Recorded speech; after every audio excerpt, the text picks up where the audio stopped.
Tes, tes, tes.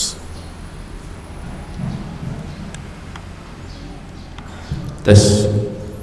Bismillahirrahmanirrahim. Assalamualaikum warahmatullahi wabarakatuh. Alhamdulillah.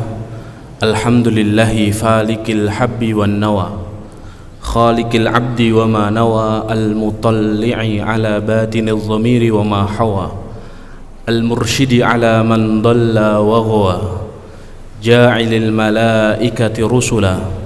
Alhamdulillahi ahmaduhu subhanahu ala sarfil hammi wal jawa, hamdan man anaba war'awa. Asyhadu an la ilaha illallah wahdahu la syarika lah fima nasara wa taba. Asyhadu anna nabiyyana wa muallimana wa qudwatana wa uswatana Muhammad sallallahu alaihi wasallam tasliman katsira. Allahumma la sahla illa ma ja'altahu sahla wa anta in syi'ta taj'alul hazana sahla. Rabbi shrah li sadri wa yassir li amri wahlul 'uqdatan min lisani yafqahu qawli. Allahumma la taj'al musibatana fi dinina wa la taj'alid dunya akbara hammina wa la mablagha ilmina. Allahumma 'allimna ma yanfa'una wanfa'na bima 'allamtana wa zidna ilma wa jannibna ma yadurruna fi dinina wa dunyana ya arhamar rahimin. Amma ba'du. Ma'asyiral akhwat wal ummahat, a'azzakunallah. Alhamdulillahi rabbil alamin. Kita bersyukur kepada Allah pagi hari ini di pekan kelima pada hari Kamis. Allah Subhanahu wa taala memudahkan kita semuanya untuk dapat melanjutkan kajian rutin kita di Majelis Ta'lim Humaira atau kajian Humaira yang Allah Subhanahu wa taala semoga senantiasa limpahkan kepada setiap peserta yang hadir, setiap pengurus dan orang-orang yang mendukung program dakwah ini. Kita berdoa kepada Allah Subhanahu wa taala, semoga Allah senantiasa memberikan kita kemudahan untuk memahami ilmu, menjadikan ilmu kita ilmu yang bermanfaat, dapat kita lanjutkan dalam amalan dan berguna untuk dunia dan akhirat kita. Amin Allahumma amin. Salawat berangkaikan salam semoga senantiasa tercurah limpahkan untuk Nabiullah Muhammad sallallahu alaihi wasallam, para keluarga, para sahabat, para tabi'in, para tabi'ut tabi'in dan orang-orang yang senantiasa istiqomah di atas jalan kebenaran. Ummahat yang dimuliakan Allah, saya akan mulai kajian pada kesempatan kali ini dengan sebuah riwayat hadis di mana seorang sahabat radhiyallahu anhu bernama Abu Umamah radhiyallahu anhu pernah bertanya kepada Rasulullah. Abu Umamah radhiyallahu anhu pada sebuah kesempatan bertanya kepada Rasulullah, "Ya Rasulullah, ma kana awwalu bad'i amrika?" Ya Rasulullah, ceritakan kepadaku bagaimana cerita awalnya kamu ini diutus menjadi rasul. Bagaimana cerita awalnya engkau diutus sebagai seorang rasul? Ceritakan kepada kami ya Rasulullah. Kemudian Rasulullah SAW menjawabnya dengan satu kalimat singkat. Beliau mengatakan, "Inni da'watu Abi Ibrahim." Sesungguhnya aku adalah jawaban dari doa ayahku Ibrahim. Sesungguhnya aku adalah jawaban dari doa ayahku Ibrahim.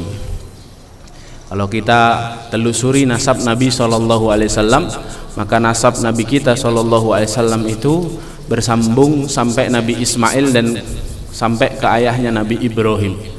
Dan kalau kita melihat sejarah, dan sejarah ini tertulis dan termaktub di dalam Al-Quran, bahwa ternyata Nabiullah Ibrahim alaihi salatu wassalam pernah berdoa kepada Allah. Ketika Nabi Ibrahim ini sampai ke Jazirah Arab, di tengah padang pasir yang kering kerontang, tidak ada tumbuhan, tidak ada kehidupan di situ, ya.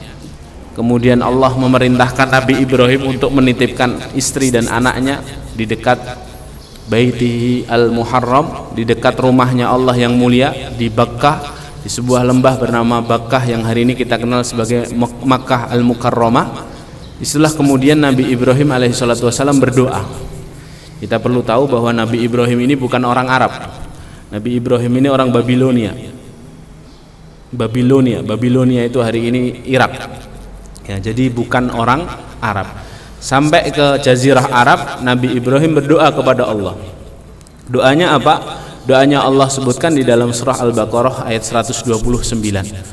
Allah Subhanahu wa taala berfirman, A'udzubillahi minasyaitonirrajim, Rabbana wab'ats fihim rasulan minhum yatlu 'alaihim ayatik wa yu'allimuhumul kitaba wal hikmah wa yuzakkihim innaka antal azizul hakim. Rabbana, ya Rabb kami, wab'ats fihim rasulan minhum, utuslah kepada mereka orang-orang Arab rasulan, seorang rasul, minhum, dari kalangan mereka sendiri, yatlu alaihim ayatik, tugas rasul ini adalah membacakan ayat-ayatmu, wa yu'allimuhumul kitaba wal hikmah, tugas rasul ini adalah mengajarkan Alkitab dan Al-Hikmah, wa yuzakkihim, dan mensucikan jiwa umatnya, innaka antal azizul hakim, sesungguhnya engkau adalah zat yang maha perkasa dan maha bijaksana. Doa ini dipanjatkan oleh Nabi Ibrahim alaihi salatu wassalam ketika Nabi Ibrahim berada di Jazirah Arab. Dan doa ini adalah cikal bakal mengapa Nabi SAW yang diutus menjadi Rasul di Jazirah Arab. Tahukah kita jarak antara Nabi Ibrahim dan Nabi Muhammad SAW itu berapa tahun? Ya. Dalam kitab Durul Mansur, Imam As-Suyuti menyebutkan perkataan Ibnu Abbas, di mana sahabat Ibnu Abbas ini menjelaskan jarak antara Nabi Ibrahim ke Nabi Muhammad. Kata beliau, Nabi Ibrahim ke Nabi Musa itu jaraknya 700 tahun. Dari Nabi Ibrahim ke Nabi Musa, Nabi Ibrahim hidup dan Nabi Musa diutus hidup, itu jaraknya 700 tahun. Nabi Musa ke Nabi Isa itu jaraknya 1500 tahun.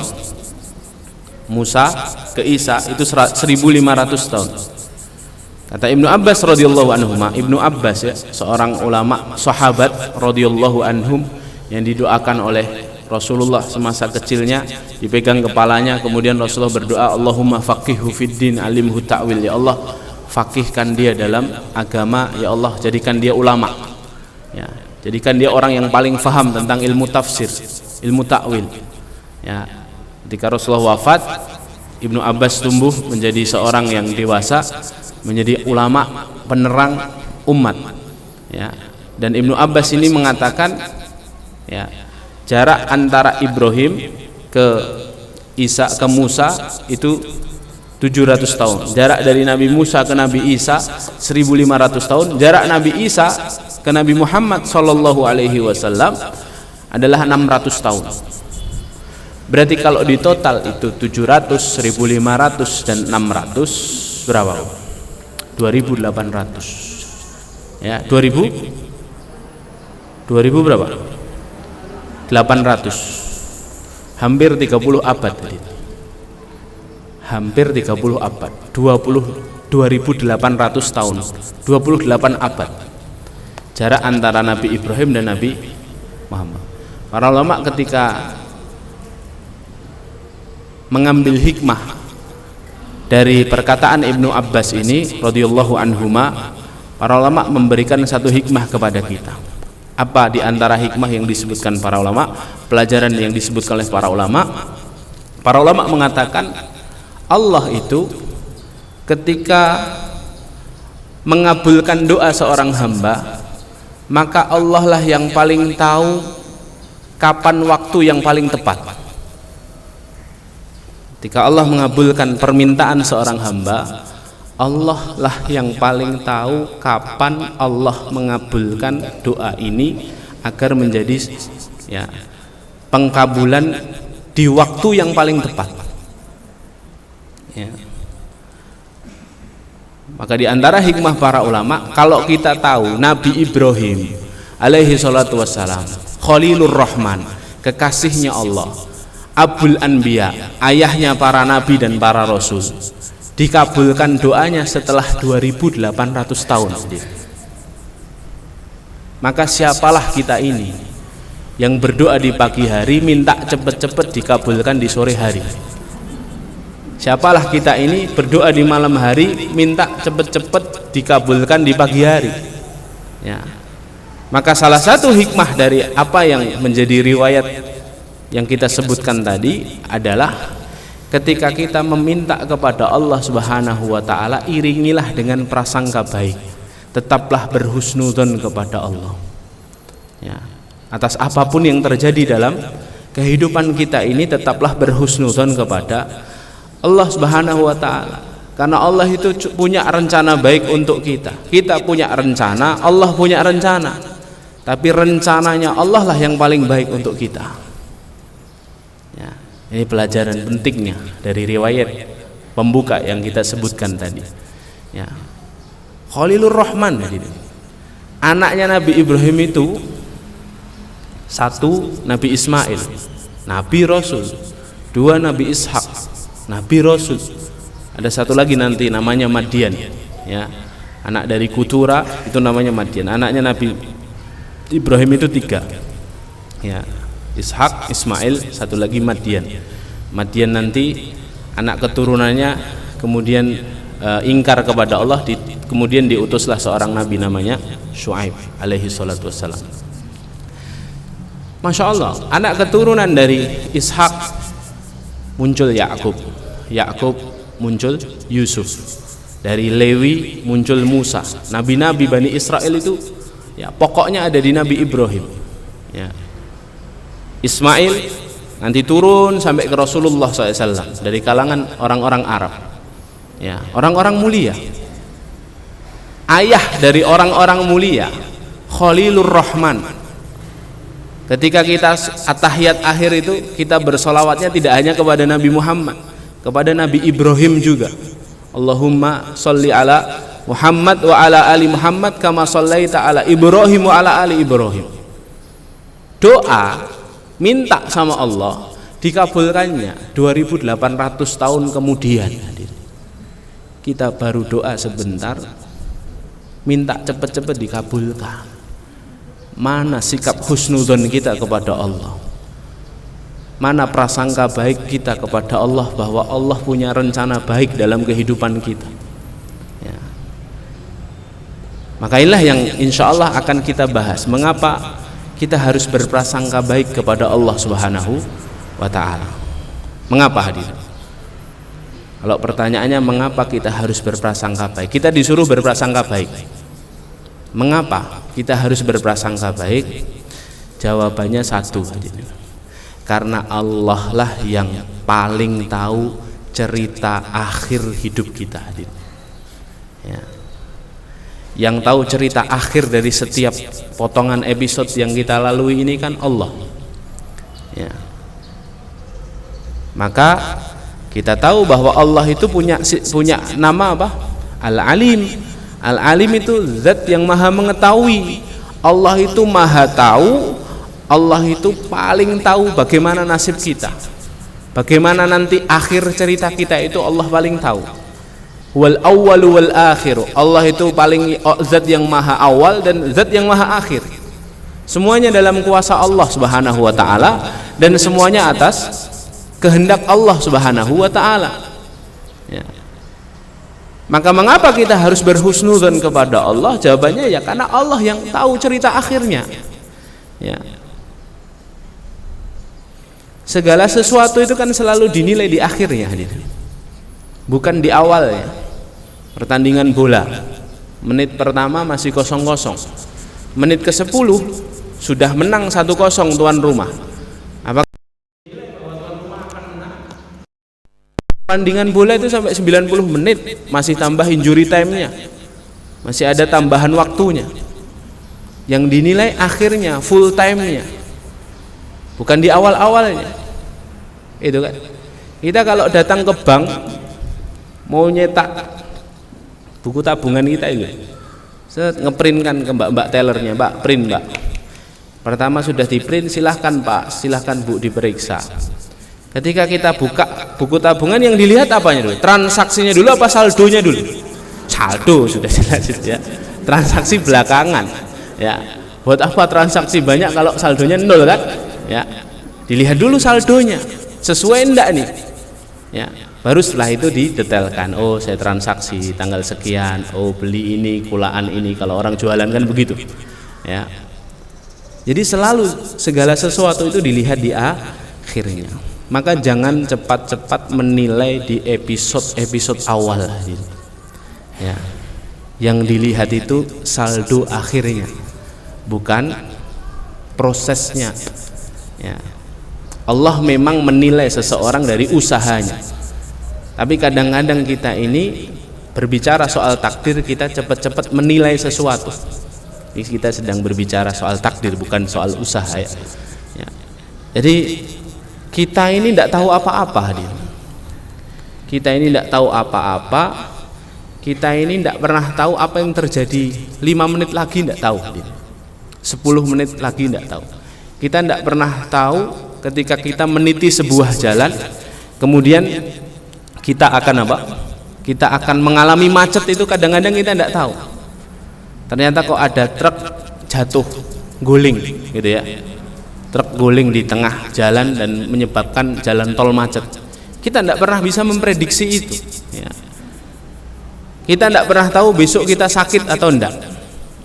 Kita pun tidak pernah tahu bentar lagi, 5 menit lagi kita ketawa atau tidak, itu kita nggak pernah tahu ya. Sedangkan Allah zat yang maha tahu ya. Allah itu mengetahui kunci-kunci hal-hal gaib yang ada di masa depan.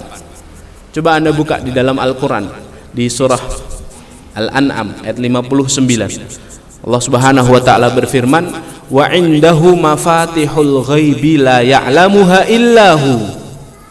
Dan dialah Allah, di sisinya kunci-kunci perkara-perkara gaib. Perkara-perkara yang ada di masa depan itu Allah yang tahu. La ya'lamuha illahu, kata Allah. Tidak ada satupun makhluknya yang tahu kecuali hanya Allah subhanahu wa ta'ala yang tahu. Bahkan Allah katakan, Allah tekankan lagi dalam rangkaian ayat itu, wa ya'lamu ma fil barri wal bahr. Dan Allah mengetahui semua yang ada di daratan dan semua yang ada di lautan. Allah tahu ya. Wa ma tasqutu min waraqatin illa ya'lamuha. Dan tidaklah satu daun jatuh dari pohonnya melainkan Allah mengetahuinya. Allah Maha tahu hadir ya. Ya. Nah, itulah jawaban mengapa kita harus berprasangka baik sama Allah. Kenapa? Karena Allah yang tahu ceritanya. Allah yang tahu hasil akhirnya. Allah yang tahu cerita akhir ujungnya, itu Allah yang tahu. Lah masalahnya kita ini sok tahu. Kita ini sok tahu. Makanya kan di dalam surah Al-Baqarah 216 Allah berfirman, wa asa an takrahu syai'an wa huwa khairul lakum wa asa an tuhibbu syai'an wa huwa syarrul lakum wallahu ya'lamu wa antum la ta'lamun. Bisa jadi kamu membenci sesuatu padahal menurut Allah itu baik bagimu. Sebaliknya bisa jadi kamu mencintai sesuatu, menyenangi sesuatu, padahal menurut Allah itu buruk bagimu. Lihat bagaimana Allah menutup ayat. Wallahu ya'lamu wa antum la ta'lamun. Dan Allah Maha tahu, antum la ta'lamun. Sedangkan kalian sok tahu, kata Allah. Wa antum la ta'lamun, itu kalian sok tahu. Kamu tidak tahu apa-apa. Yang tahu itu siapa? Allah. Kadang-kadang kita ini kalau lagi kena masalah itu apa? Sok tahu ya. Mau nikah ya, mungkin belum nikah nih ya. Mau nikah, kemudian undangan sudah disebar, catering sudah dipesan, gedung sudah di booking, semuanya sudah siap. Takdir Allah, calon kita membatalkan pernikahan. Pernah dengar kisah seperti ini? Saya punya sahabat begini hadir. Masya Allah, betapa nggak stres tuh orang. Ya, sudah keluar nih, keluar semua nih uangnya.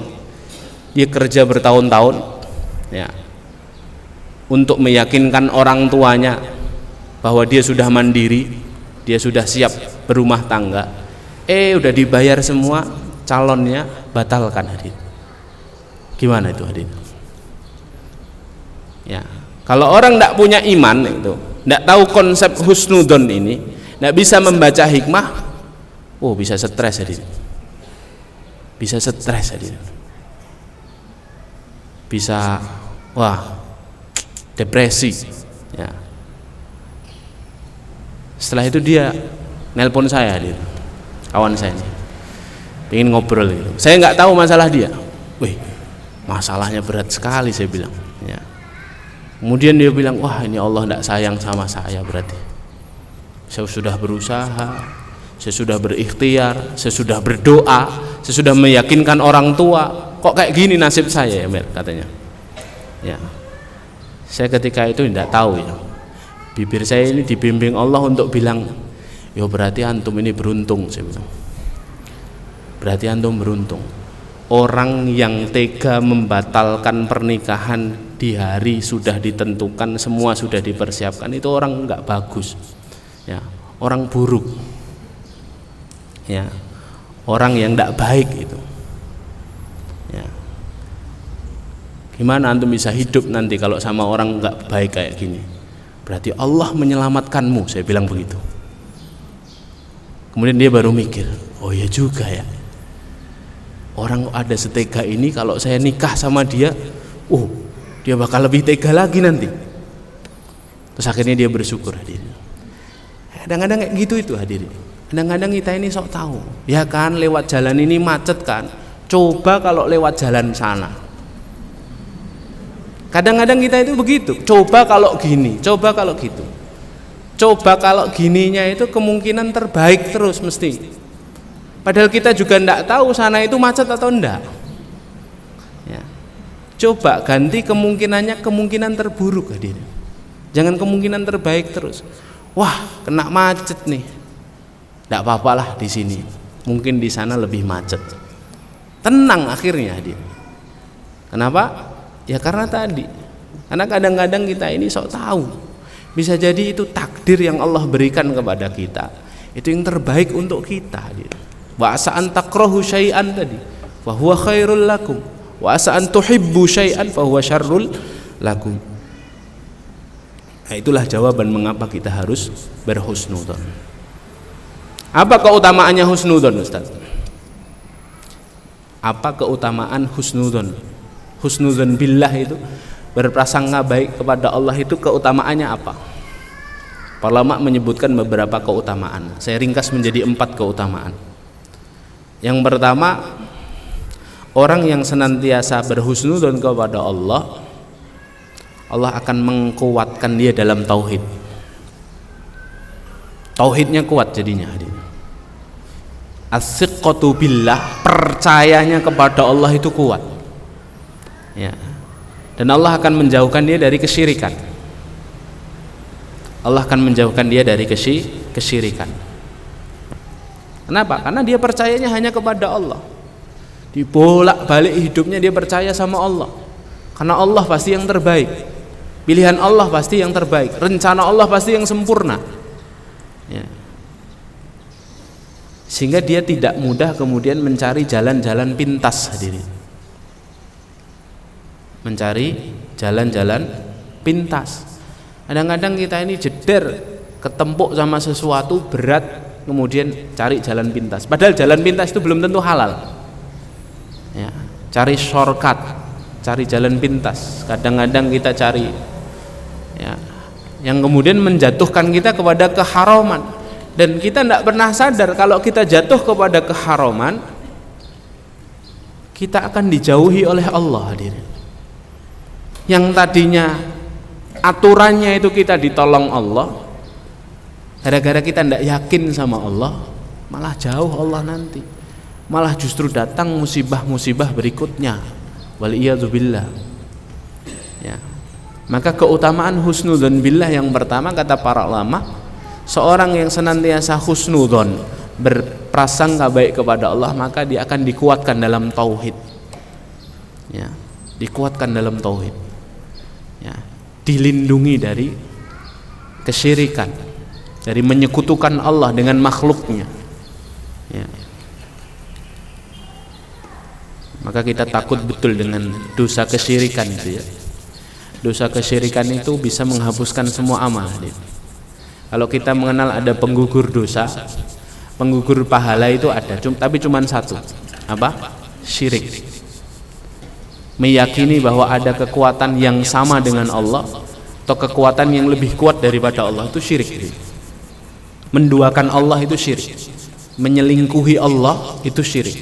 Dan Allah itu punya zat, punya sifat al-ghayyur. Apa itu al-ghayyur? Zat yang maha pencemburu. Allah itu benar-benar cemburu kepada hambanya yang bawa-bawa namanya Allah, tapi ternyata amalannya dia tidak diperuntukkan untuk Allah.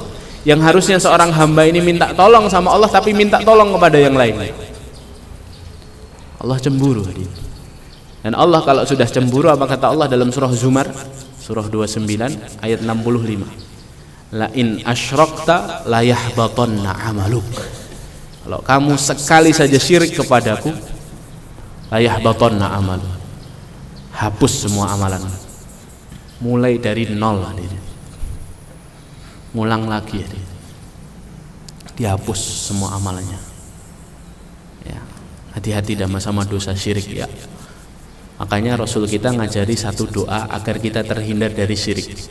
Allahumma inni a'udzubika min an usyrika bika wa ana a'lamu, ya, wa astaghfiruka bima la na'lamu. Allahumma inni a'udzubika min an usyrika bika wa ana a'lamu. Ya Allah, aku mohon perlindungan kepadamu dari dosa kesyirikan yang aku lakukan dan aku mengetahui, ya.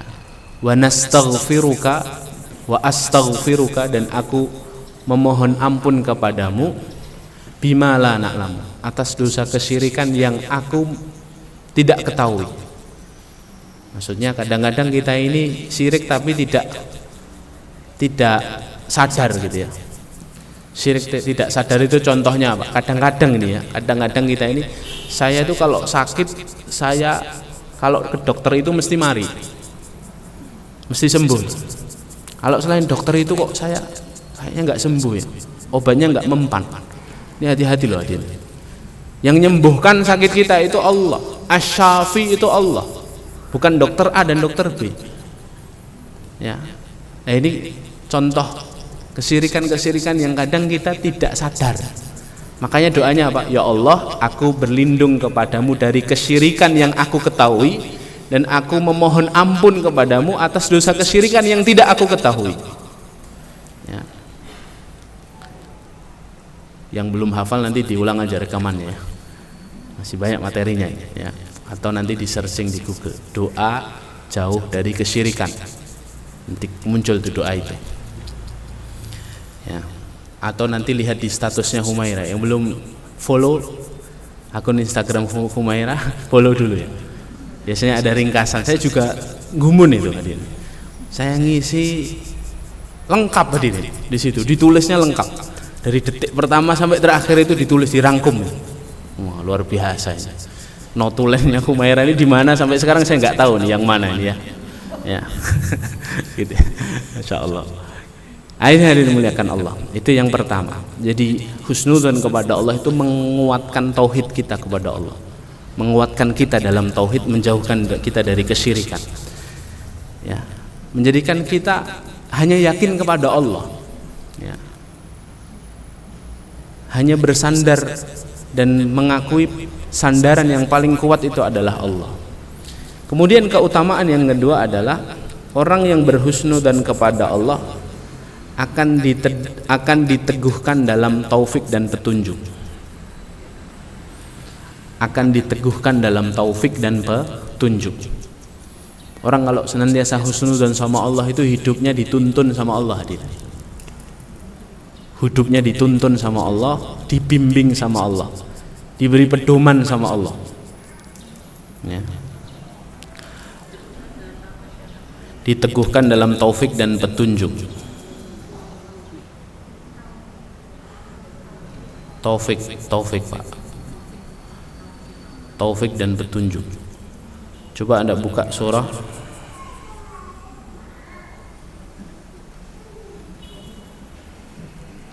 surah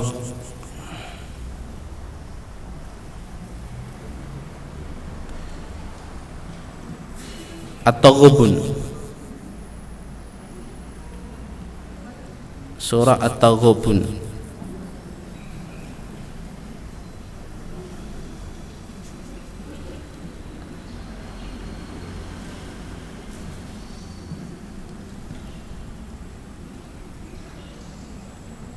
Surah At-Taghabun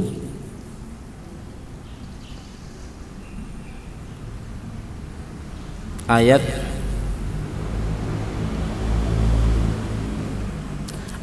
ke-11. Lihat di situ ya. Ma asaba min musibatin illa biiznillah. Tidak ada satupun musibah yang menimpamu kecuali semuanya atas izin Allah.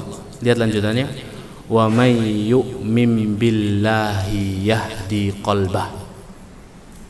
Barang siapa yang percaya kepada Allah, husnudzon sama Allah, yahdi qalbah, Allah akan tunjuki hatinya. Dituntun sama Allah, dikasih jalan sama Allah. Kalau salah diingetin sama Allah, jangan ke situ, pindah ke sini. Dikasih petunjuk sama Allah, diperhatiin setiap langkah kakinya, setiap keputusan dan pilihannya diperhatiin sama Allah. Orang kalau husnudzon sama Allah.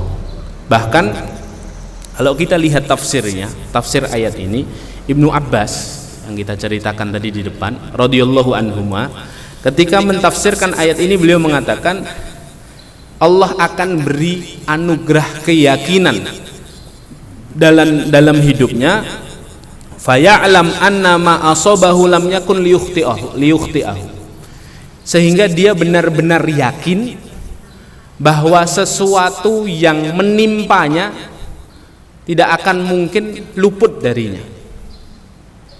Sesuatu yang menimpa kita itu tidak mungkin akan bisa kita terhindar darinya. Wa ma akhta'ahu lam yakun liyusibahu, dan sesuatu yang luput dari kita tidak akan mungkin menimpa kita. Jadi dia yakin betul kalau ini adalah takdirku, ya ini yang terbaik bagiku.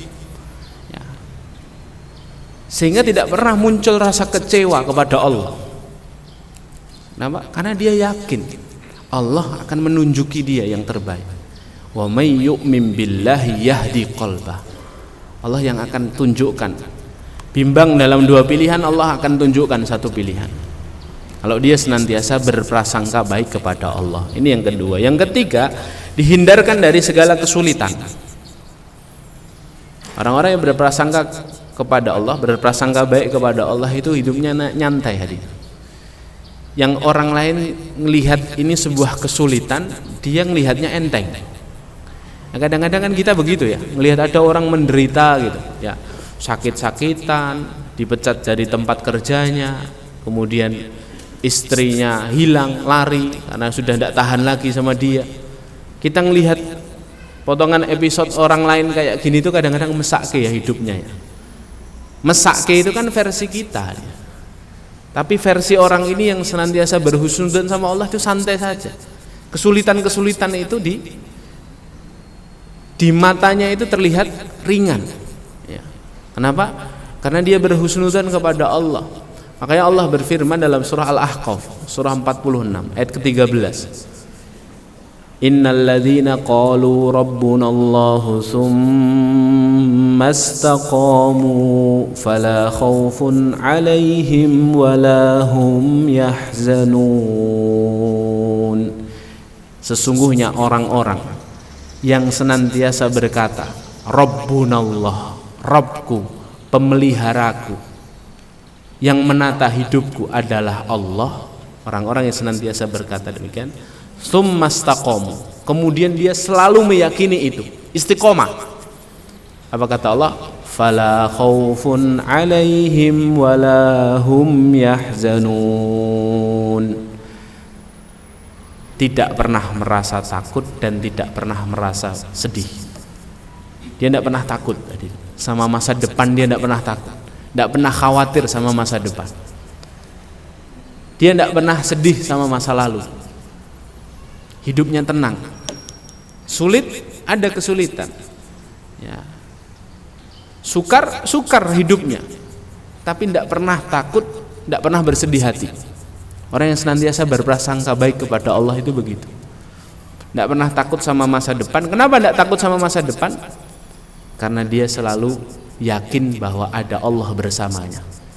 Innallaha ma'ana wa huwa ma'akum aina ma kuntum. Dan Allah selalu membersamainya di mana saja dia berada. Dia yakin, dia tidak pernah takut. Kenapa? Dia yakin walaupun masalahnya besar, tapi dia selalu berkata, Robku zat yang maha besar. Sehingga enggak takut, enggak khawatir. Walahum yahzanun. Dia juga enggak pernah sedih hati.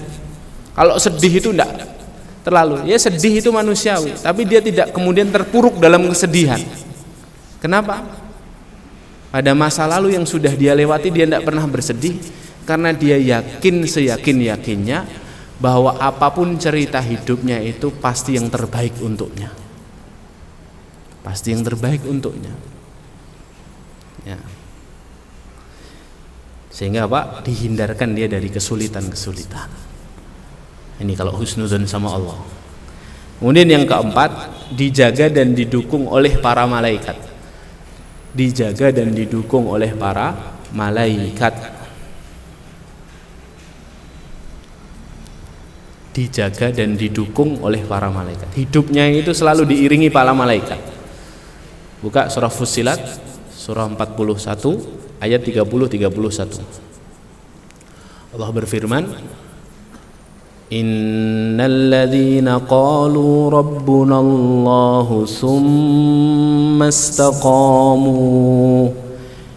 Orang-orang yang dengan tegas mengatakan Rabbku adalah Allah, pemeliharaku adalah Allah, penata hidupku adalah Allah, summa istaqamu, kemudian dia istiqomah di dalam meyakini itu, dia istiqomah dan diiringi dengan amalan-amalan soleh. Apa kata Allah? Tatanazzalu alaihimul malaikatu alla takhafu wa la tahzanu. Allah minta para malaikatnya turun. Tatanazzalu alaihimul malaikatu, menemui orang-orang ini hanya untuk membisikkan ke dalam jiwanya, alla takhafu wa la tahzanu. Jangan kamu takut, jangan kamu bersedih hati. Tadi sudah kita bahas. Wa abshiru bil jannati allati kuntum tu'adun. Sesungguhnya Allah telah memberi kabar gembira surga kepadamu. Kata malaikat ini kepada orang-orang yang yakin dan husnudzon sama Allah. Cukup? Belum cukup. Lihat ayat selanjutnya 31. Nahnu awliyaukum fil hayatid dunya wa fil akhirah. Kami adalah pendukung-pendukung kalian. Nahnu awliyaukum. Kami adalah teman-teman kalian, pengawal-pengawal kalian fid dunya wa fil akhirah. Di dunia ini dan nanti di akhirat. Coba. Malaikat yang berikrar kepada orang-orang yang senantiasa yakin dan berhusnudzon kepada Allah, kami teman-teman kalian di dunia dan di akhirat. Ya, luar biasa hadirin. Luar biasa. Motivator pribadinya siapa? Malaikat. Jadi orang-orang yang senantiasa berhusnudzon sama Allah itu motivatornya bukan manusia lagi. Kalau kita saja dimotivasi sama manusia bisa semangat, kita kalau ikut seminar motivasi itu ya, bayar 2 juta 3 juta seharian 2 hari, pulang-pulang semangat kerja lagi, semangat menata hidup lagi ya. Itu manusia ke manusia. Bagaimana malaikat ke manusia setiap hari non-stop dijaga. Maka berhusnudzon sama Allah, berprasangka baik kepada Allah, keutamaannya banyak ya. Lah, terus pertanyaan selanjutnya, bagaimana Ustadz agar bisa berhusnudzon sama Allah? Bagaimana caranya? gitu kan. Bagaimana caranya agar bisa husnudzon sama Allah?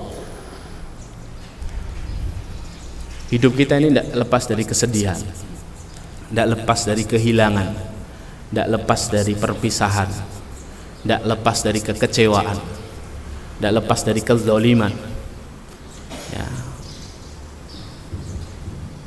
Ya, dari keburukan itu kita tidak bisa lepas dari itu, karena kita ini lemah.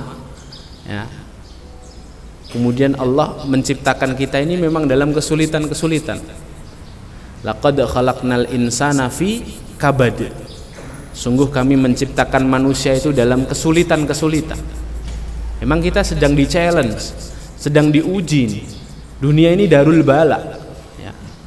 Tempatnya diuji. Makanya nggak lepas dari tadi itu, kesedihan, kekecewaan, perpisahan, kehilangan, ya, kezaliman. Ya.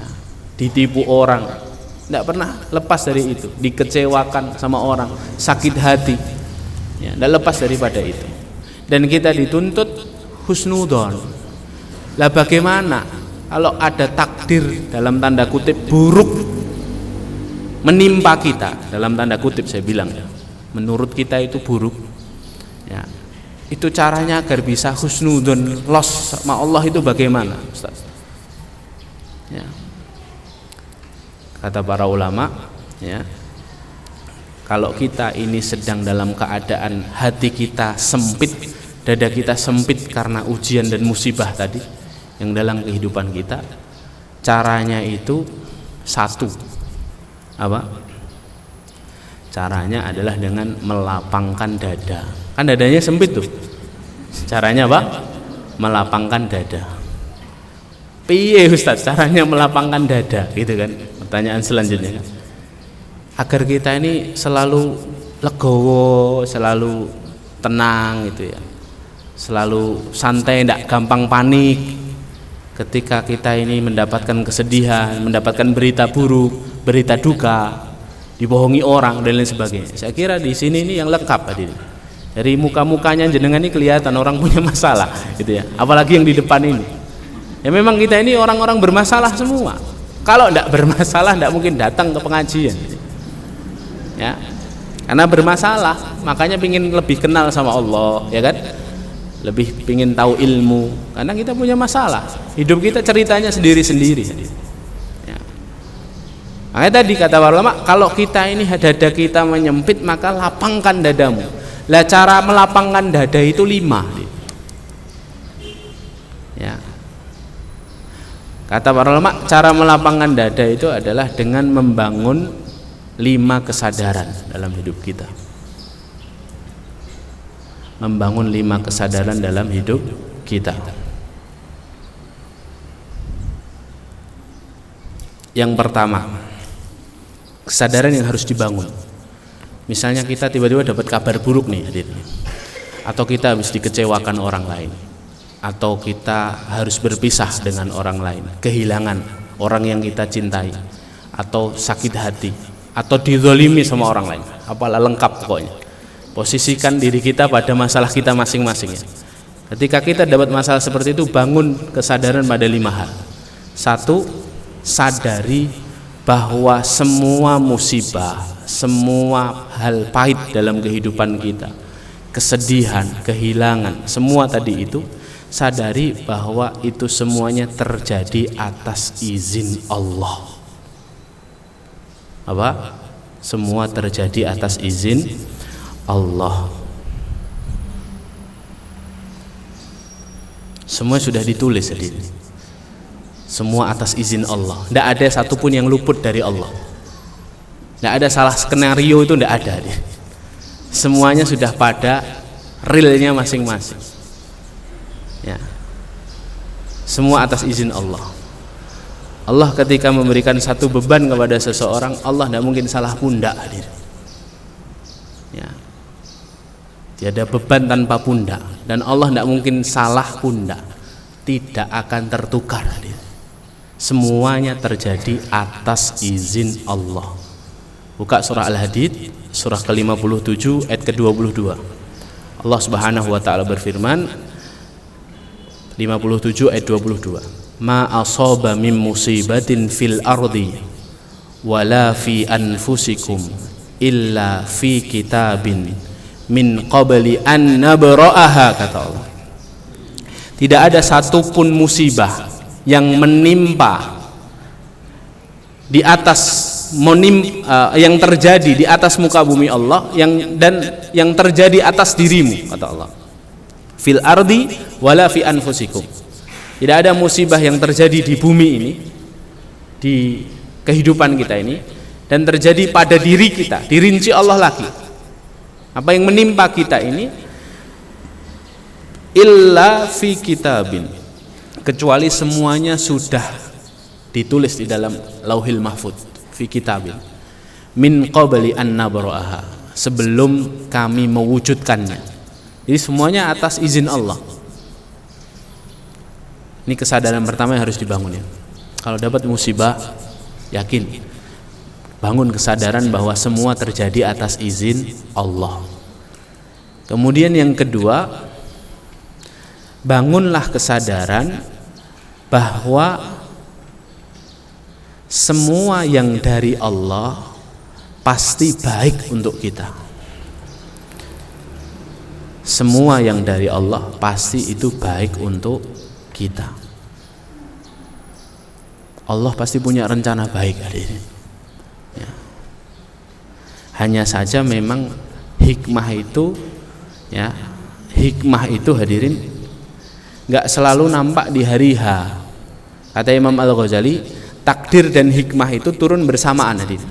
Jadi misalnya kita dapat satu takdir ya, dapat satu takdir, itu hikmahnya itu aslinya ya sudah turun. Hanya kemampuan kita yang terbatas untuk membaca hikmah ini kadang-kadang terlambat. Maka kadang-kadang hikmah itu kan munculnya H plus 2, H plus 30, ya kan? H plus 1 tahun, H plus 2 tahun. Hikmahnya belakangan hadirin. Hikmahnya selalu belakangan. Masih mending kalau H plus 1 tahun, H plus 2 tahun kayak pandemi ini kan, hikmahnya keluarnya setelah 2 tahun ya. Nabi Yusuf itu hikmahnya keluar setelah puluhan tahun. Hikmah Nabi Yusuf dibuang sama saudaranya, nyemplung sumur itu, dicemplungkan sumur itu ya. Ketahuannya kan setelah sekian puluh tahun. Ternyata Allah ingin jadikan Nabi Yusuf ini seorang terpandang, perdana menteri yang kemudian menyelamatkan ayah dan saudara-saudaranya dari musim paceklik panjang kan. Imam Ad-Dhahhak itu, ulama tafsir itu mengatakan Nabi Yusuf itu ya, di penjara saja, kisah di kerajaan itu, di penjaranya saja 14 tahun. Jadi kisah dimasukkan sumur, dibuang sama saudaranya itu ketahuan hikmahnya setelah sekian puluh tahun ya. Inilah mengapa kita harus husnudzon sama Allah, bahwa yang terjadi dalam hidup kita itu pasti baik untuk kita.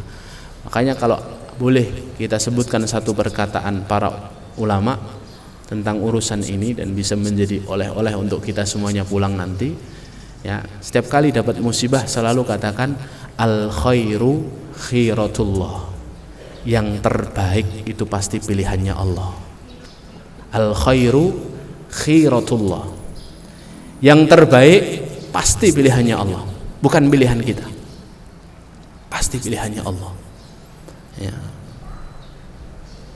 Makanya sahabat Ali radhiyallahu anhu itu kalau berdoa hadirin, doa satu permintaan, sahabat Ali berkata, kalau aku berdoa kepada Allah ya, doaku dikabulkan aku bersyukur, doaku tidak dikabulkan aku lebih bersyukur dan aku lebih senang.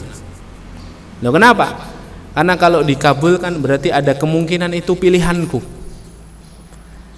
tapi kalau tidak dikabulkan berarti itu pilihannya Allah dan pasti itu yang terbaik ya. Makanya kalau dulu guru saya selalu bilang, kalau berdoa selalu tambahkan satu kalimat di awal doa atau di belakang doa. Satu kalimatnya apa? Ya Allah, jika ini yang terbaik untukku ya. Atau ya Allah, jika ini yang terbaik menurutmu. Ya Allah, jika ini yang terbaik menurutmu untukku ya Allah. Saya ingin anak saya masuk perguruan tinggi negeri ya Allah. Kalau diterima berarti itu terbaik menurut Allah. Kalau ternyata belum diterima berarti itu terbaik menurut Allah. Gitu ya. Sisipkan itu kalimat itu di awal doa atau di belakang doa. Allah itu punya sifat Al-Latif. Allah itu punya nama apa? Al-Latif. Al-Latif itu zat yang maha lembut. Al-Lutf itu secara bahasa artinya cara atau perilaku yang tersembunyi. Cara atau perilaku yang tersembunyi itu bahasa Arabnya Al-Lutfu. Allah itu punya nama yang mulia, punya Asmaul Husna Al-Latif, zat yang maha lembut. Yang maha lembut itu bagaimana? Allah itu ketika berbuat baik kepada hambanya, ya, Allah lakukan kebaikan itu dengan cara yang tersembunyi, rahasia dan tidak disangka-sangka. Ini Rob kita nih hadirin. Jadi Allah itu kadang kalau menginginkan kebaikan kepada kita, kadang-kadang Allah utus seseorang yang kita tidak pernah menyangka bahwa orang ini yang kemudian mengantarkan kebaikan itu. Ya, itu Allah. Allah itu ketika menginginkan kita terhindar dari satu keburukan, ya, kadang-kadang Allah Subhanahu Wa Taala itu gunakan cara yang kadang-kadang nggak masuk akal. Ya. Kadang-kadang untuk menghindari suatu keburukan itu Allah kirim orang yang menurut kita dia buruk. Karena Allah itu Al-Latif. Ya, senyap hadirin caranya Allah untuk menolong kita. Makanya apa daya kita ini kalau kita berprasangka buruk kepada Allah? Tidak tahu apa-apa kita ini. Berapa banyak cerita hidup kita itu yang kita nggak sangka-sangka kan? Kok saya bisa sampai duduk di tempat ini ya?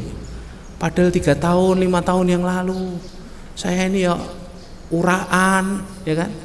Embuh pergaulannya sama siapa? Kok bisa ya duduk di tempat kayak gini sekarang? Caranya Allah dahsyat tadi. Itu Allah Al-Latif tadi. Ya. Maka yakini setiap apa yang terjadi dalam hidup kita, yakini. Bangun kesadaran yang kedua, sadari bahwa semua yang dari Allah itu mesti baik buat kita. Baik. Yang kedua. Yang ketiga,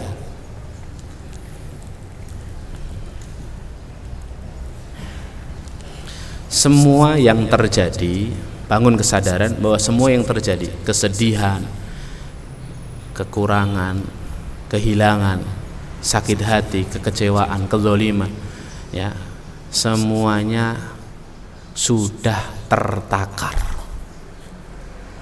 Sudah tertakar. Takkan mungkin tertukar. Tertakar tak mungkin tertukar. Ya. Jadi seberat apapun kita harus ingat firman Allah, la yukallifullahu nafsan illa wus'aha.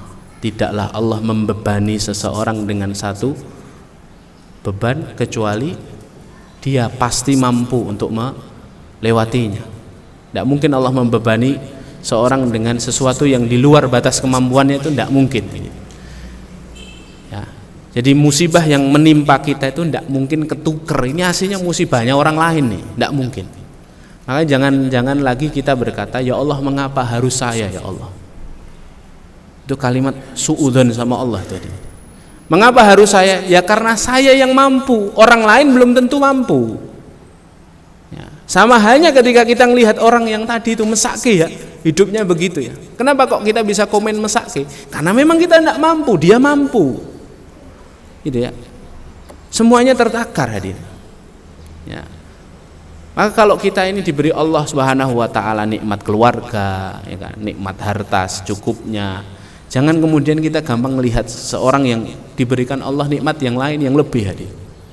Ya. Karena kalau kita jadi dia belum tentu mampu. Jangan lihat orang kaya, kalau sedekah jor-joran 2 juta, 5 juta keluar, puluhan juta sedekahnya. Uangnya unlimited. Tidak berseri lagi. Banyak duitnya, ya. Kita kadang-kadang meri, wah enak ya jadi orang. Ya walaupun meri kayak gini nih boleh. Ini iri yang halal itu kayak gini. Enak ya orang kaya sugih bisa sedekah, bisa bantu ini itu. Tapi jangan kemudian kita menyalahkan takdir yang Allah berikan kepada kita. Takdirku ki nyat ngene iki, opo eneke gitu ya. Jangan kayak gitu, karena kita ini belum tentu bisa seperti dia kalau kita di posisi dia. Karena mental kita itu bukan mental orang kaya.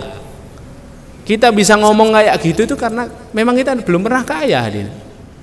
Ya, makanya saya kan sering katakan, kalau kita punya uang 100.000, ini uang 100.000. Ya. Dan bawa uang 100.000 nih, uang tinggal 100.000. Ada kotak infak lewat. Sedekah 10.000 masih kuat enggak? Masih bisa enggak? Nah, 10.000. Masih insya Allah, masih 90.000.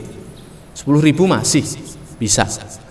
Tapi kalau besok tiba-tiba bangun tidur jenengan ngecek M-banking, ternyata di dalam M-banking jenengan dapat rezeki 10 miliar.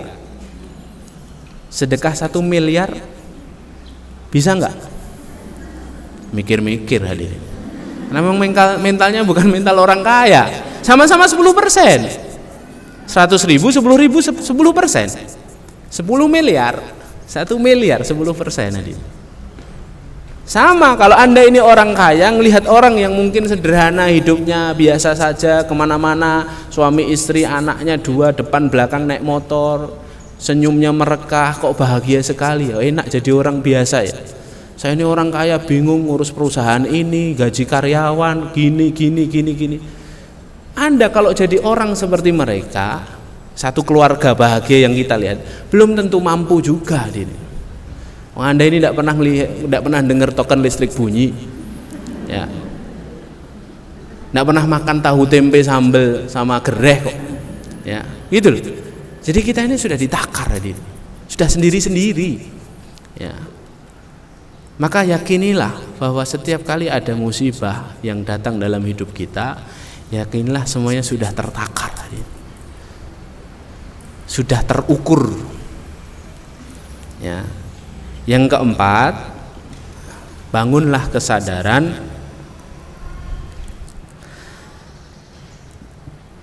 dalam setiap musibah selalu ada pahala kesabaran dan penggugur dosa di tengah-tengah prosesnya. Selalu ada pahala kesabaran dan penggugur dosa di tengah prosesnya. Maka kalau lagi ditimpa musibah, ditimpa keadaan yang tidak biasa, nikmati prosesnya. Surah Az-Zumar ayat ke-10. Innama yuwaffas sabiruna ajrahum bighairi hisab. Allah balas kesabaran orang-orang yang sabar dengan pahala yang unlimited, kata Allah. Bighairi hisab, tidak ada hitungannya. Pahalanya tanpa batas. Pahala orang sabar. Dan kalau dia sabar, dia menggugurkan dosa kan. Salah satu konsep penggugur dosa itu apa? Musibah kan. Kalau dia bisa sabar, ya. Begitu. Jadi nikmati prosesnya saja. Sabar dapat pahala, gugurkan dosa. Sabar mendapat pahala, gugurkan dosa. Ya. Makanya dalam kitab Hikam, kitabnya Ibnu Athaillah Sakandari rahimahullah, beliau mengatakan, ya, orang itu kalau pingin sedikit sedihnya, resepnya gampang. Caranya apa? Sedikit bahagianya. Kalau sedikit bahagia, insya Allah sedikit sedih. Iya atau enggak? Maksudnya gini, kalau kita lagi dikasih nikmat sama Allah, jangan terlalu jumawa, biasa wae lah. Ya, biasa aja. Jangan terlalu angkuh, jangan terlalu pamer, sombong, jangan. Nanti kalau dijatuhkan sakit rasanya, karena terlalu tinggi terbangnya. Ya. Makanya kalau mau sedikit sedih, sedikit bahagia. Kalau mau banyak sedihnya, banyaklah bahagia, gitu ya. Ya, itu kan rumus hidup kan begitu ya. Ya, orang kalau sedikit bahagianya kan sedih ya biasa saja. Wong aku biasanya ya koyo ngene gitu kan. Ya kan? Tapi kalau pingin sedihnya itu banyak, ya ketika dikasih nikmat sudah, ya tidak usah ingat Allah, ya sombong, angkuh, itu tutorial banyak sedih. Ya, itu hadirin. Yang keempat, ya, yakini, sadari bahwa ada pahala, kesabaran, dan ada penggugur dosa di tengah prosesnya.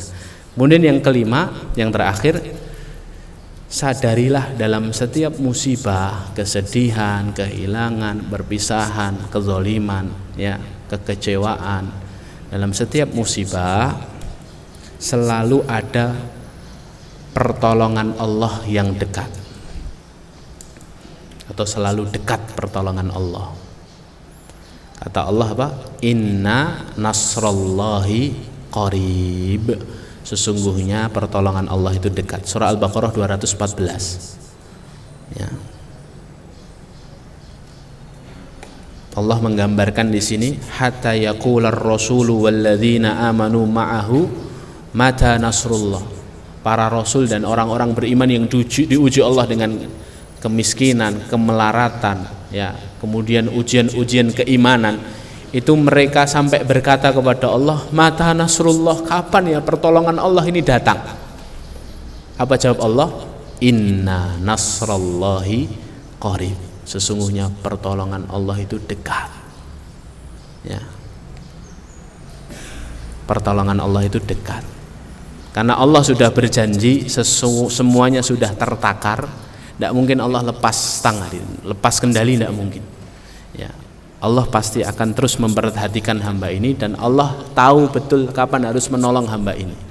Lah pertanyaannya adalah, mengapa ketika kita dapat satu musibah, dapat satu ujian, ya, dapat satu masalah, biasanya pertolongan Allah itu datangnya terlambat. Menurut kita, ya, dalam tanda kutip, datangnya mesti di detik-detik akhir, di menit-menit akhir. Jawabannya karena kita minta tolongnya kepada Allah juga di menit-menit akhir. Gara-gara kita minta tolongnya kepada Allah di menit-menit akhir, Allah nolong kitanya juga di menit-menit akhir. Coba minta tolongnya di menit-menit awal. Maksudnya minta tolong sama Allah itu sudah sejak ketika masa-masa normal, ya, masa-masa mudah sudah minta tolong sama Allah, ya, ya, sudah minta tolong sama Allah, ya. Pasti Allah akan tolong di menit-menit awal. Makanya Rasulullah mengatakan, ihfadillah yahfadka, jagalah Allah, Allah akan menjagamu. Ta'arraf ilallah firraha ya'rifka fisyiddah. Kenali Allah di masa mudahmu, niscaya Allah akan mengenalimu di masa sulitmu. Kalau mau ditolong Allah di masa-masa sulit, ya, mintalah tolong Allah sejak di masa-masa muda. Masa-masa muda itu kapan? Ya sekarang ini. Ketika kita lagi longgar waktunya, badannya sehat, ya, kemudian lagi normal, lagi tidak ada ujian kayak gini ini, ya, minta tolong, rapet-rapet sama Allah, biar nanti ketika masa sulit Allah rapet juga sama kita. Kan begitu kan hadis qudsinya, ya, ketika hambaku berjalan menujuku, maka aku akan berlari menujunya. Masya Allah, ya, begitu hadirin, ya. Itulah yang kemudian menjadikan kita terus akhirnya mudah berhusnul. 5, ya, semua terjadi atas izin Allah. Yang dari Allah pasti terbaik. Semuanya tertakar, tak mungkin tertukar. Di dalam proses ada pengguguran dosa dan pahala kesabaran. Sadari yang kelima, sesungguhnya dalam setiap ujian itu ada pertolongan Allah yang dekat. Barakallahu fikum. Semoga apa yang kami sampaikan bermanfaat. Assalamualaikum warahmatullahi wabarakatuh.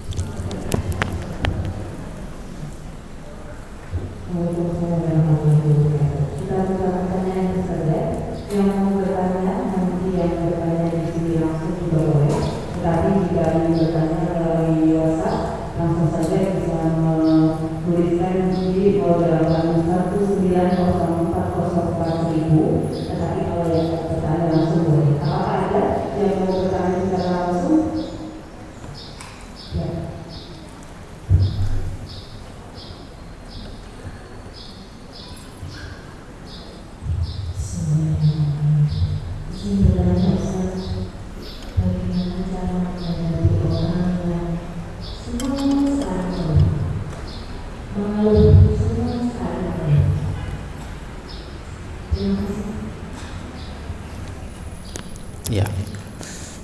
menghadapi orang yang senang sekali mengeluh. Satu, difahamkan konsep ini, ya, bahwa semuanya baik untuk kita. Konsep husnudzon ini dipahamkan. Yang kedua, diingatkan bahwa orang yang suka mengeluh itu Allah malu jadi Tuhannya. Dalam hadis qudsi disebutkan, man lam yasbir ala balai wa lam yarda bi qada'i falyattakhid robban siwai, kata Allah. Barang siapa yang tidak sabar sama ujianku, sama musibah yang menimpanya, tidak pernah ridho sama kodokku, sama ketentuanku, falyattakhid robban siwai, hendaknya dia mencari Tuhan selainku. Allah malu jadi Tuhannya, dia. Terus kalau Allah malu jadi Tuhannya, gimana, dia? Siapa yang ngatur hidup kita? Ya, jadi fahamkan ini, bahwa jangan jadi gampang orang mengeluh, dia. Orang yang mengeluh itu orang yang tidak akan tahan sama ujian, ya, tidak akan tahan sama ujian. Jadi jangan banyak mengeluh, jangan banyak alasan, ya. Dua-dua itu satu paket, ya. Jangan banyak alasan, jangan banyak mengeluh. Kemudian yang ketiga, doakan, Bu. Doakan agar Allah beri hidayah dia, beri kelembutan hati, beri kemudahan untuk menerima nasihat, beri keringanan untuk berubah menjadi lebih baik.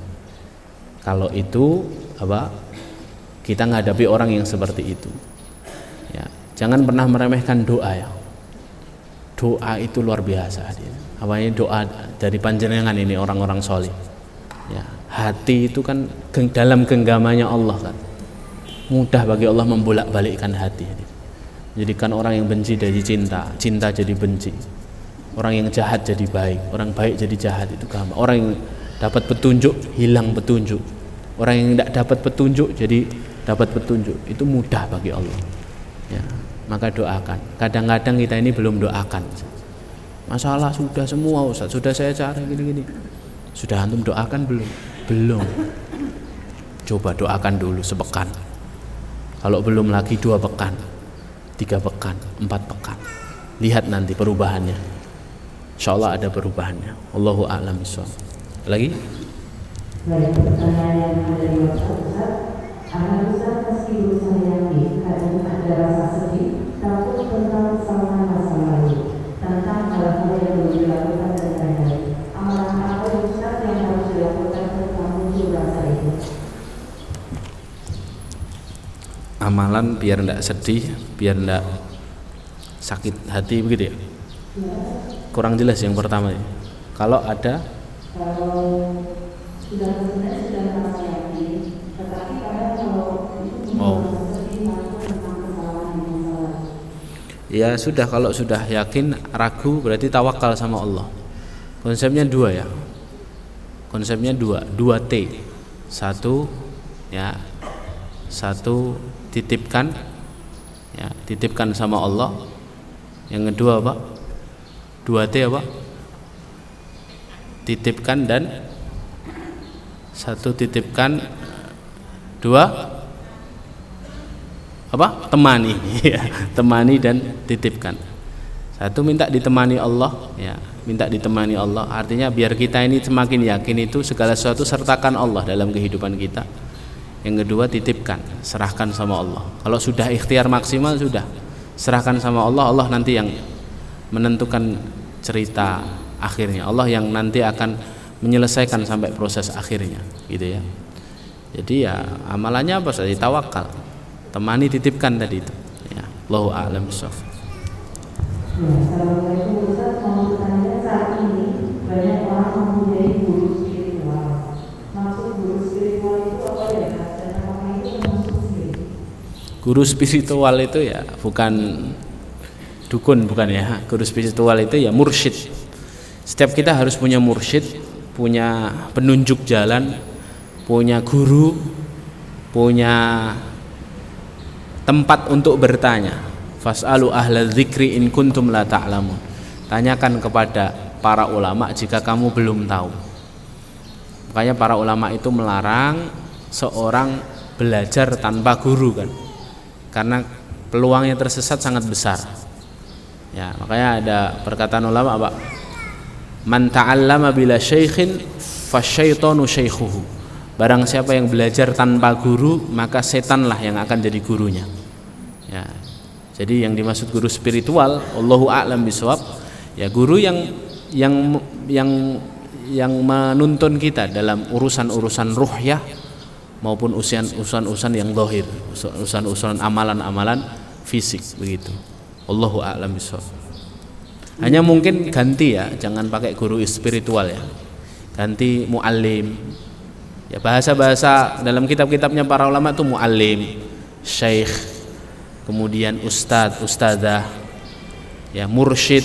Itu kalau guru spiritual itu kan kayaknya bahasa jaksel ya. bahasa kekinian gitu ya, bahasa kekinian. Pakai bahasa-bahasa yang sudah maklum saja di kalangan para ulama ya, gitu. Allahu a'lam. Jika Allah tidak mungkin membebani hambanya di luar kemampuannya, mengapa ada orang dengan gangguan jiwa ya Ustaz? Ya. Jika Allah tidak membebani hambanya, mengapa ada orang yang kena gangguan jiwa? Justru kena gangguan jiwa itu jalan selamat tadi. Ya. Karena orang kalau kena gangguan jiwa itu kan nggak dihitung dosa pahalanya. Ma'tuh ghairu mukallaf. Hanya orang yang berakal saja yang dihitung pahala dosanya. Kalau sudah kena gangguan jiwa ya berarti sudah selesai gitu ya. Yang penting dia, iya orang-orang yang seperti itu, yang hidupnya seperti itu satu saja kata para ulama. Nanti kalau ditanya di kubur Robmu siapa, jawabannya Allah, sudah masuk surga itu dengan izin Allah. Ya, jadi malah enak. Tapi jangan sekali-kali jenengan aku tak edan we gitu ya. Jangan ya. Semua sudah tertakar ya, sudah tertakar gitu ya. Allahu a'lam bishawab.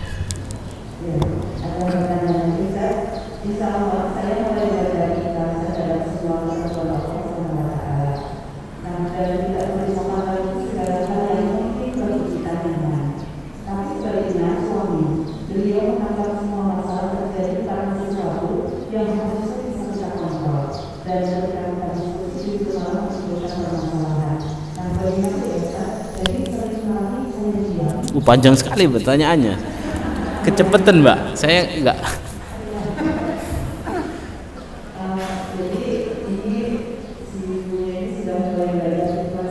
Belajar ikhlas. Dan sudah tidak merisaukan lagi segala sesuatu yang dirasa tidak nyaman. Tetapi sebaliknya suaminya menganggap semua masalah yang terjadi itu karena sesuatu yang harusnya bisa dikontrol. Iya. Ketika diskusi malah jadi masalah gitu Ustaz. Bagaimana ya seringkali kemudian si ibu ini memilih diam dan mengikuti apa yang menjadi maunya suami. Walaupun ada rasa mengganjal, harusnya bisa lebih hidup, semua kan Allah. Iya, ya yang pertama dilakukan samakan frekuensi. Kalau frekuensinya sudah beda ya tidak mungkin bisa sama kan. Jadi samakan frekuensi. Kalau Anda yang sudah tahu konsepnya, berikhtiar dan doakan pasangan Anda agar bisa menerima ilmu. Itu yang paling penting. Ya, makanya kan sering jomplang kan. Jenengan ngaji terus setiap Kamis di sini. Suami kerja, pulang-pulang jenengan jadi ustazah. Ya. Pak, Allah Subhanahu wa taala berfirman. Yang jomplang hadirin. Tapi jangan salahkan suami hadirin. Suami keluar mencari ma'isyah yang halal. Buat siapa? Buat jenengan bisa santai kajian di sini. Ya. Jadi tidak boleh seperti itu ya. Tetap khidmat kepada suami, tapi berusaha ikhtiar samakan frekuensi. Ajak geret ke majelis ilmu. Kenalkan dengan orang-orang soleh dulu. Ya pelan-pelan, step by step. Ya, pelan-pelan. Doakan. Allah yang melembutkan hati sekali lagi. Allah yang melembutkan hati, doakan ya Allah ya. Sehingga apa? Kemudian satu visi hadirin. Kalau sudah satu visi jalannya enak. Ya, sama-sama nerimo, sama-sama diskusi itu ya saling tafahum, saling bisa memahami satu dengan yang lain, cari solusi bareng, begitu ya. Jadi tadi cari solusinya, satu samakan frekuensi, dua terus doakan, dekatkan sama orang-orang solih, pelan-pelan tidak apa-apa, ya pelan-pelan. Insyaallah suatu hari nanti Ya, kalau kita benar azam kita kepada Allah, jujur niat kita, kata Rasulullah, in tasduqillah yasduqka. Kalau jujur niatmu karena Allah, maka Allah yang akan menyelesaikan sampai proses akhirnya. Allah yang akan campur tangan, gitu ya. Allahu a'lam bishawab. Lagi? Ya, boleh. Ya, Assalamualaikum warahmatullahi wabarakatuh. Bagaimana menyikapi hikmah jika kita tidak diberikan keturunan oleh Allah, padahal jika kita meninggal, anak-anak yang mendoakan kita? Bagaimana menyikapi, cepet banget nih Pak Amel, biasa siaran radio ya, coba. Bagaimana menyikapi hikmah jika kita tidak diberikan keturunan oleh Allah, padahal kita ini kalau meninggal, anak-anak yang mendoakan kita? jika kita tidak diberikan apa? Keturunan sama Allah ya. Begini hadirin ya, amalan itu bukan hanya amalan anak ya. Amalan soleh itu banyak, jalan menuju surga itu banyak hadirin. Ya, kalau Allah Subhanahu Wa Taala misalnya berikan kita ujian masalah jodoh, ya, amalan itu kan bukan hanya dari keluarga, hadirin, dari teman-teman yang soleh ada, ya, dari murid-murid kalau dia bisa mengajar, dari banyak hal bisa. Kalau Allah berikan ujian dia dalam urusan keturunan, banyak hadirin. Bahkan para ulama itu mengatakan, ya, 3 amalan yang tidak terputus itu bisa terkumpul pada diri seseorang. Kan 3 amalan yang tidak terputus itu kan, satu apa? Shadaqatun jariyah, ilmun ilmin yuntafa' bihi, ilmu yang bermanfaat. Yang ketiga apa? Anak soleh yang mendoakan kan. Itu para ulama itu mengatakan, misalnya Syekh Bakar Abu Zaid dalam kitabnya Hilyatul Thalibil Ilmi, beliau mengatakan 3 amalan ini bisa berkumpul dalam diri seseorang. Siapa? Dalam diri seorang guru, seorang muallim. Karena seorang muallim itu punya murid. Sedekah jariahnya apa? Sedekah ilmu, ilmunya disampaikan lagi, sampaikan lagi. Kemudian ilmu yang bermanfaat bagi si murid, ya, pahalanya ngalir semua kepada gurunya. Kemudian anak solih yang mendoakan, siapa? Murid-muridnya pasti mendoakan gurunya. Jadi ini salah satu contoh maksud saya, ketika Allah Subhanahu Wa Taala berikan satu ketentuan hidup dalam hidup kita, jangan kemudian kita melemah. Masih banyak jalan menuju surga, hadir. Ya, kalau tidak ada anak soleh kan ada amal jariyah, ada ilmu yang bermanfaat, ada teman-teman soleh yang mendoakan, gitu ya, dan banyak lagi, gitu ya. Allahu a'lam bishawab.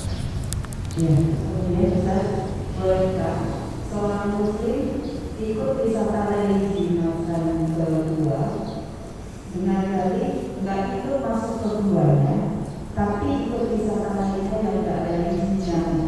Masuk ke gua mana tuh? Gak apa-apa masuk ke gua kan, masa nggak boleh?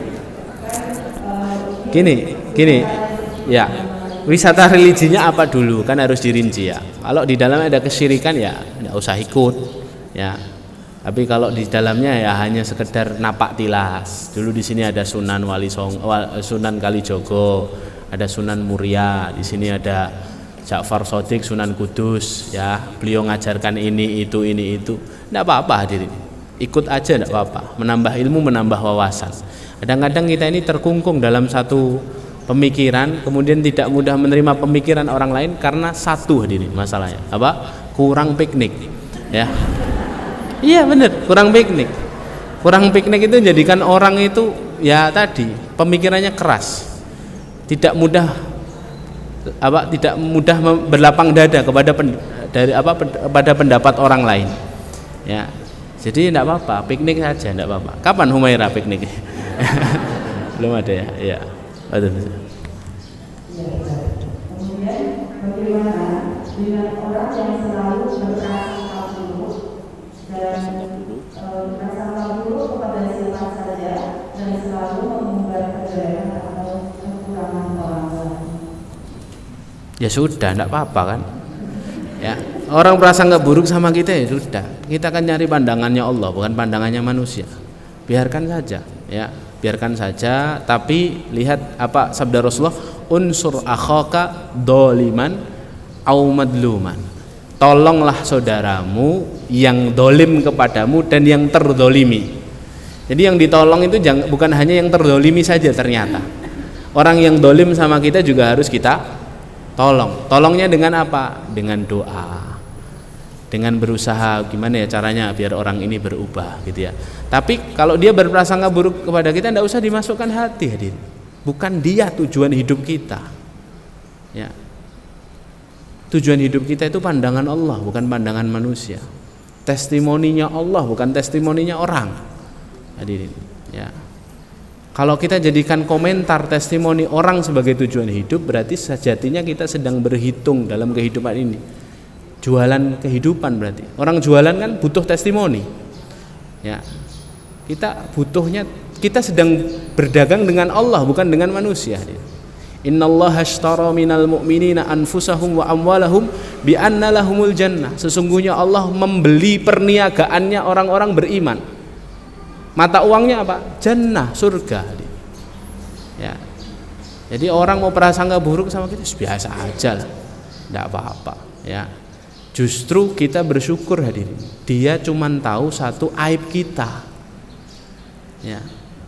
Dulu saya diajari sama guru saya, kalau kita ini dijelek-jelekin orang, diprasangkai buruk orang, ya komentar kita apa?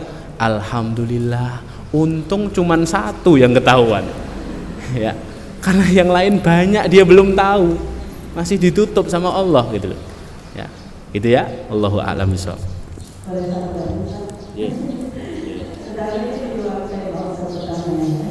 Kalau orang meninggal, rohnya bisa melihat kita itu sampai kapan? Rohnya bisa melihat. Rohnya bisa melihat Iya. Salah satu sifat kematian itu kata para ulama, ya, kematian itu memindahkan seseorang dari alam dunia menuju alam barzakh.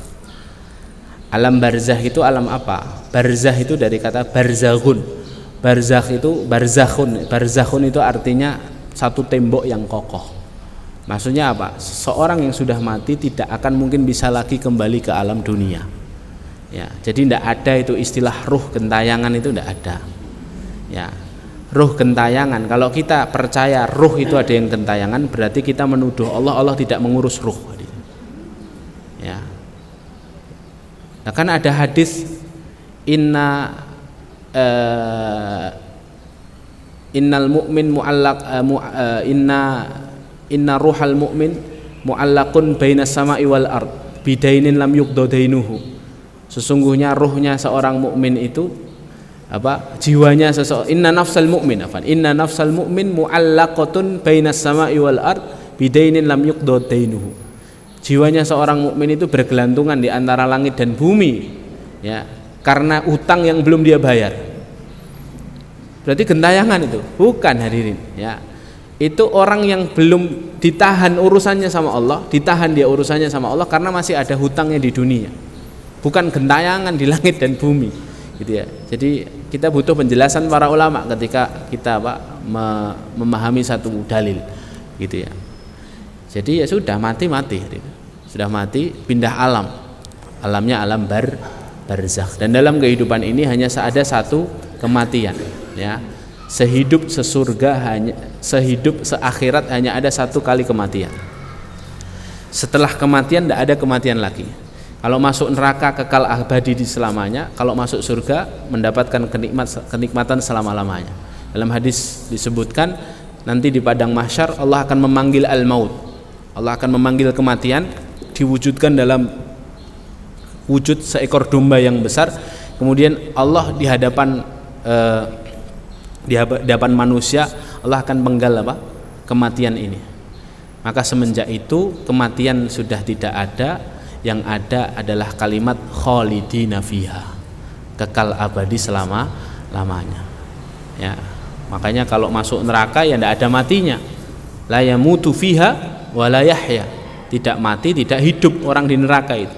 Orang masuk surga yang tidak ada mati, ya, seperti itu. Wallahu a'lam bishawab. Cukup ya? Ada lagi? Ya. 10. Mohon diulangi ucapan yang disisipkan dalam doa dan ketika apa yang terjadi terbisik dari Allah terjadi. Iya. Diulangi ya. Ya Allah, jika ini yang terbaik Itu ya. Menurutmu. Ya Allah, jika ini yang terbaik menurutmu. Atau Anda berdoa dulu, ya Allah, saya ingin anak saya sukses masuk universitas favorit, ya Allah, jika ini yang terbaik menurutmu. Bisa di depan, bisa di belakang, gitu ya. Sehingga apapun takdir yang Allah berikan, kita berdamai dengan takdir itu. Allahu a'lam bishawab. Terima kasih banyak. Semoga apa yang kami sampaikan menjadi nasihat untuk saya pribadi dan untuk jamaah yang dimuliakan Allah, bermanfaat dunia dan akhirat. Amin. Allahumma amin. Kita tutup dengan kafaratul majlis. Subhanakallahumma bihamdika asyhadu an la ilaha illa ant astaghfiruka wa atubu ilaik. Assalamualaikum warahmatullahi wabarakatuh.